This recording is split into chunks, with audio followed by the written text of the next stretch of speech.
Welcome back. It is that time again that I'm making a tier list. This time I'm ranking only the characters that are somewhat relevant to the meta or are meta. Everything else that is not here in this section are just completely unusable and they're garbage. Before beginning the tier list, I would like to say a few things. Firstly, it's a tier list, which means it's my opinion, and if you don't agree with it, I can't really do anything about it. If you think that you are right, I'm wrong, then I don't know how to explain this to you, but everyone has their own opinions and we can live with them. Second thing I want to say is there's this misconception in this game that if a character can kill others, it means they're better than them. That's not how the game works. A runner's job is not to kill others, its job is to cap flags, making this Big Mom better than someone like this Luffy, because this Luffy only kills, he doesn't cap flags. And last thing I want to say is that attackers are the worst class in the game because they don't really fulfill any purpose towards winning the matches. Attackers cannot cap flags, neither can they defend the flags that well, so they are clearly the worst class in the game because flags win you games and not kills. This is not Brawl 8, this is League Battle. Starting off with D tier, I already have them all set up here. This is my D tier. We got Big Mom at the first spot and Sanji, Kobe, the new Atlas, Luffy, Ray Chopper and all that. I've been really generous with them.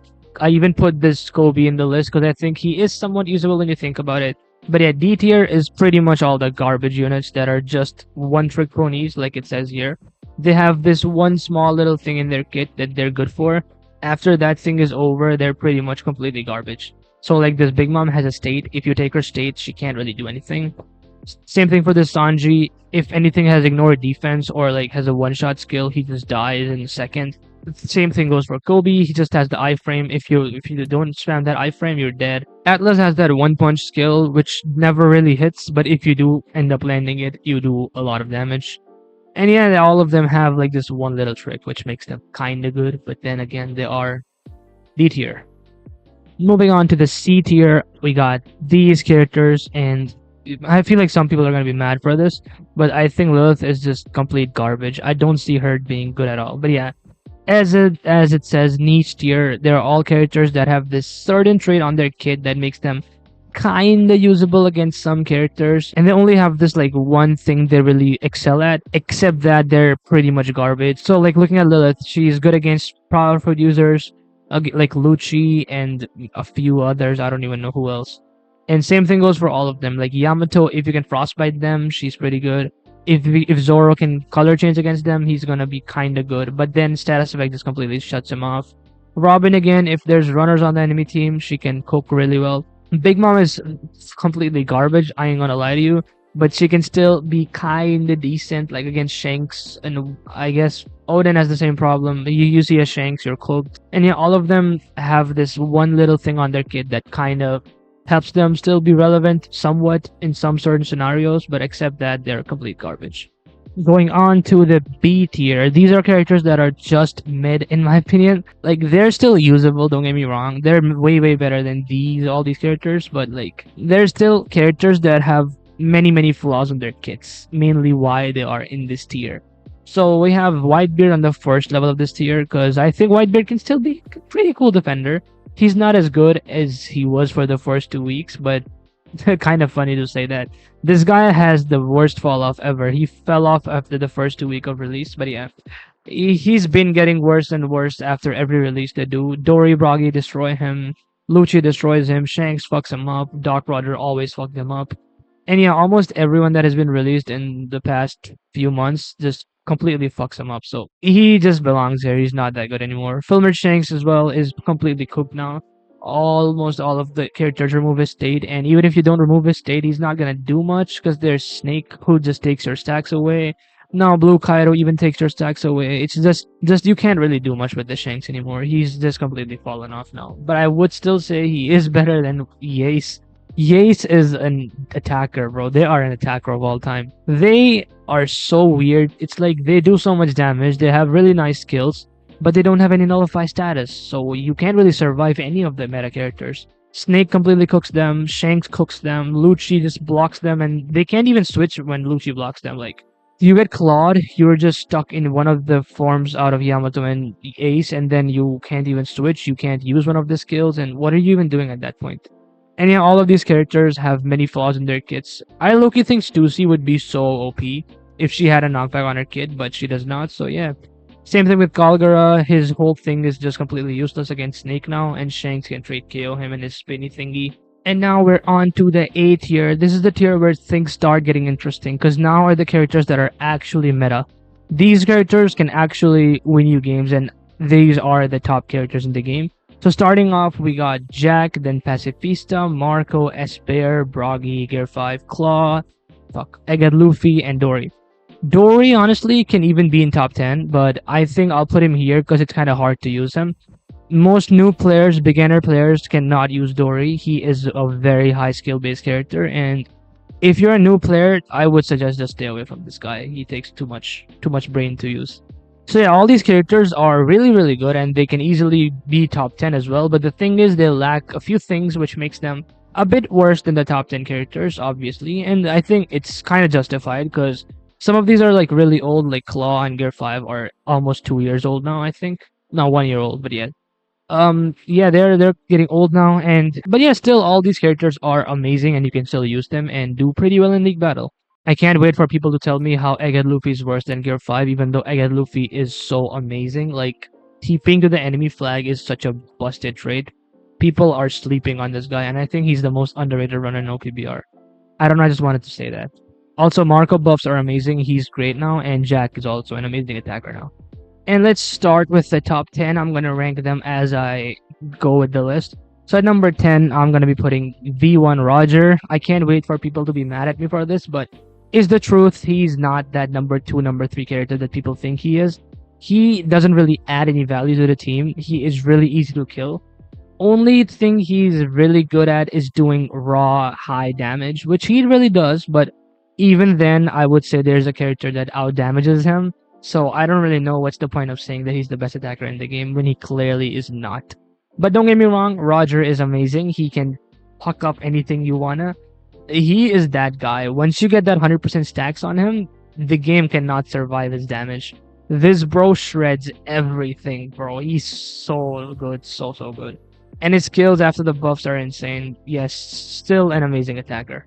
I do believe that Dory is better than this Roger, but just for the sake of this list, I don't think new players can play Dory that well because you have to guard with him, and guarding is not that easy compared to Roger, where all you do is just spam your skills. Moving on to number 9, I have Red Yamato. After her buffs, she is a phenomenal runner.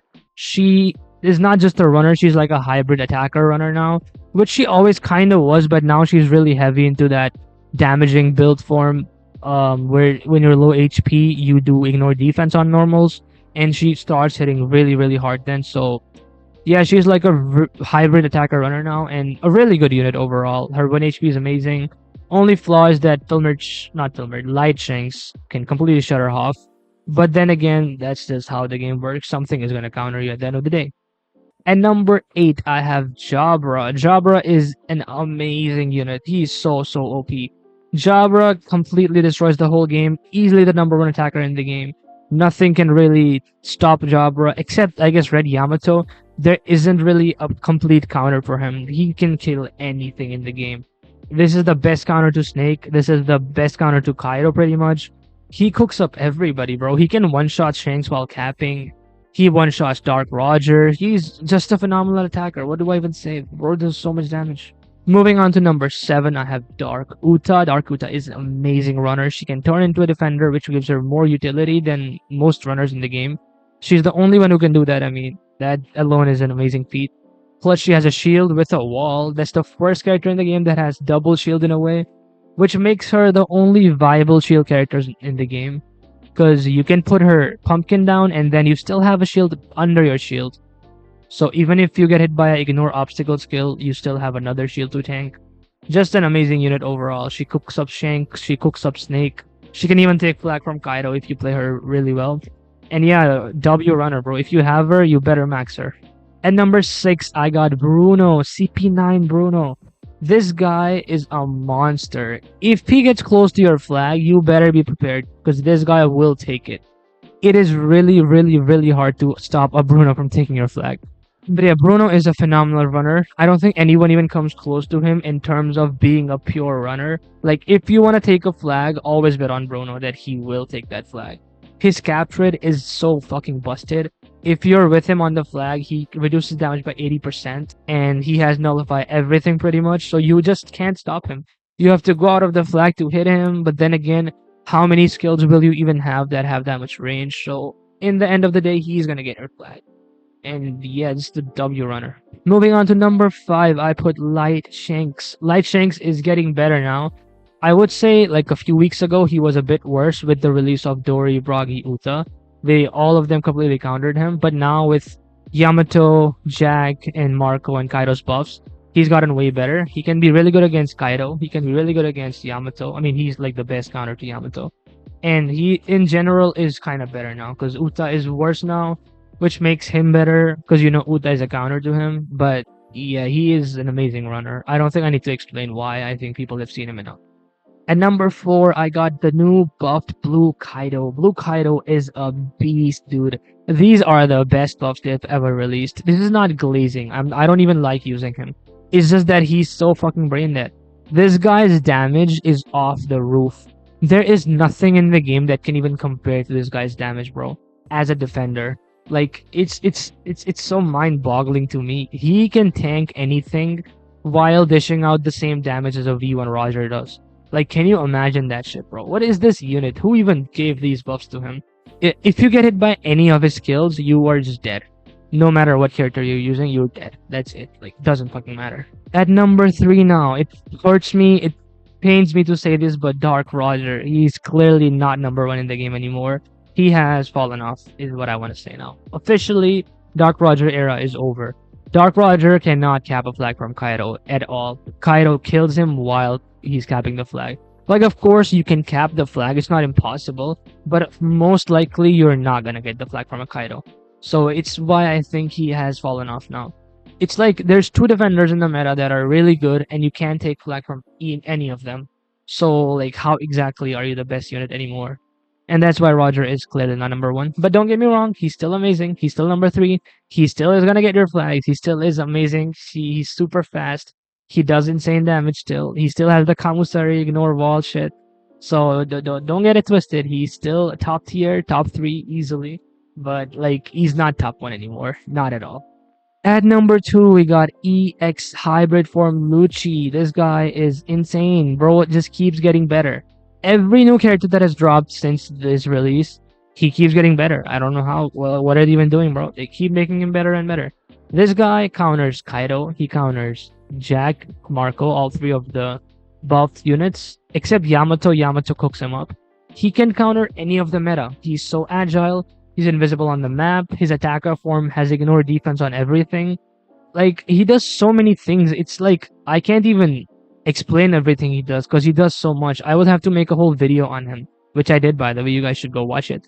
But yeah, he's so stupid, bro. It's just a brain dead runner and attacker at the same time.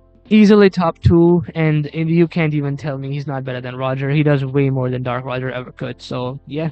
And at number 1, to no one's surprise, is Snake the Seraphim, the one that everyone hates, our favorite Snake. Snake is just that brain dead. You can't do anything to her. Dude, can you imagine guarding 2 flags on the opposite side of the map with 1 defender? That alone makes her so fucking OP. This is why she's number 1. That's the only reason. And on top of that, she removes your attack buff, she debuffs you, and all that shit doesn't even matter at this point. She can TP 2 flags, bro. That's just stupid. That's just brain dead. And yeah, Snake is that unit. She is number 1 in the game, and you can't even compare anything to her. She is the apex unit in the game. If you have her, enjoy the game, bro. All I can say. And yeah, that's gonna be my tier list, my post buffs tier list. And yeah, let me know if you guys like the tier list, if you hate the tier list or whatever.